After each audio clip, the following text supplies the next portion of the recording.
Now, the rest of the story. Not many men can say they made it into the dictionary, but John Calvin did. Calvin John, Calvinism, Calvinist, Calvinistic, and there are more. Testimony to the worldwide impact of that man. You'll recall he was a Protestant reformer. The theological guidelines which delineate the Presbyterian Church are his, and yet he bestowed upon the world a secular something for which he is rarely given credit. That's the rest of the story.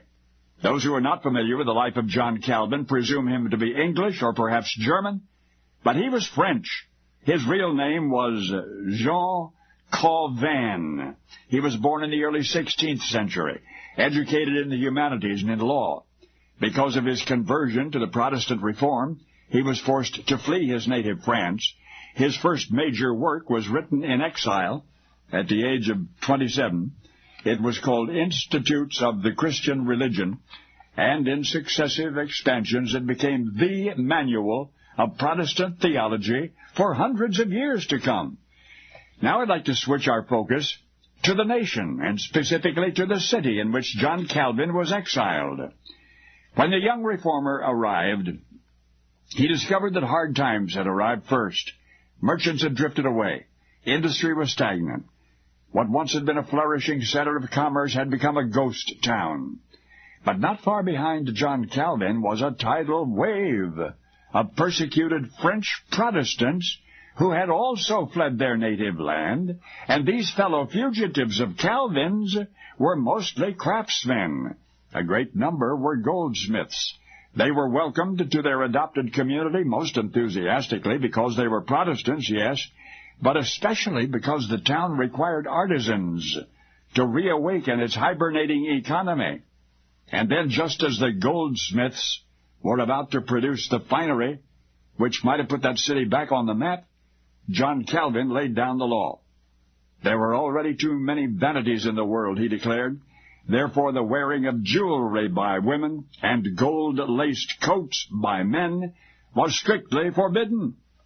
Furthermore, goldsmiths were prohibited from using false stones in their craft, from making hollow rings, also from manufacturing crosses and chalices and other instruments serving the popery. And Calvin's followers obeyed. Not only that, the reformer actually managed to get those restrictions passed into law, local, secular law. But John Calvin's glitter ban was not to impede economic recovery, quite the opposite, in fact. For the goldsmiths, searching for a sanctioned outlet for their craft, teamed up with the French Protestant watchmakers, and together they produced the most exquisite, the most precise mechanical timepieces that the world had ever seen. This, then, was the other gift of John Calvin, that for which he has not been remembered until today. That prior to his arrival in Geneva, Switzerland, clockmakers were scarce.